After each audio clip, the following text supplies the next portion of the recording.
Тіс ауырса, кішкентай бала түгілі үлкен кісілер мазаланып есі кетеді. Тістің қақсағанына шыдамсыздық танытып, тыным таппай жатады. Бірі көбі тіс дәрігерінен қорқып, түрлі дәрі-дәрмектер ішіп аурудың алдын алып жатса, бірі стоматологиялық ауруханаға жетуге асығады. Аяқ асты тісіңіз ауырған жағдайда қандай шара қолдану керектігі туралы білу үшін айтар кеңестеріме зер салыңыздар. Тістің аяқ асты ауруына бірнеше себеп бар. Бұл тіске кариестің түсіп қажалуынан немесе эмальдің әлсіреуінен пайда болуы мүмкін. Мұның да пайда болуы бірнеше себептерге байланысты. Тәтті тағамдар мен газдалған сусындарды көп мөлшерде пайдалану, сағызды ұзақ шайнау, тіс күтіміне салғырт қарау, тіс аурулардың алдын алмау, тағы да басқа.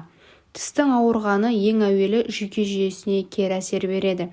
Ол суық, ыстық, тәтті, қышқыл тағамдарды жеген кезде ауа тигенде сезіледі. Содан кейін температура көтеріліп, ұйқы қашып, бас айналып, адамның бет-жүзі ісіп кетеді.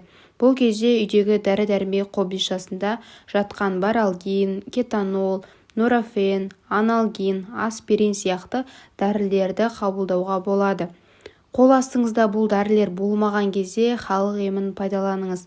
Тіс ауырған кезде алдымен тісіңізді тазалап алыңыз.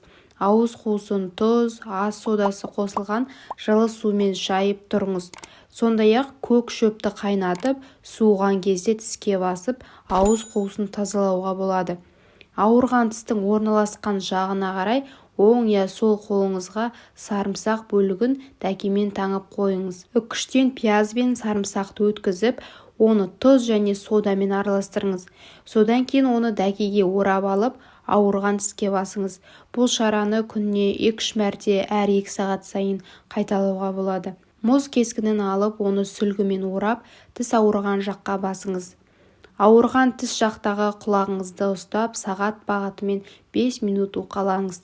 Қолыңызға мұз кескінін алып, алақан аясында домалатыңыз. Тіс ауырғаны басылып, жаныңыз жай тапқан кезде денсаулыққа салғырт қарамай, дереу тіс дәрігеріне жолығып қаралыңыз. Себебі тістің ауырғаны басылғанымен, оның артынша тіс аурулары пайда болып, созылмалы түрге көшуі әбден мүмкін. Сондықтан да тіс ауруларының алдын алып, тіс күтіміне аса мән берген абзал. Дендеріңіз сау болсын.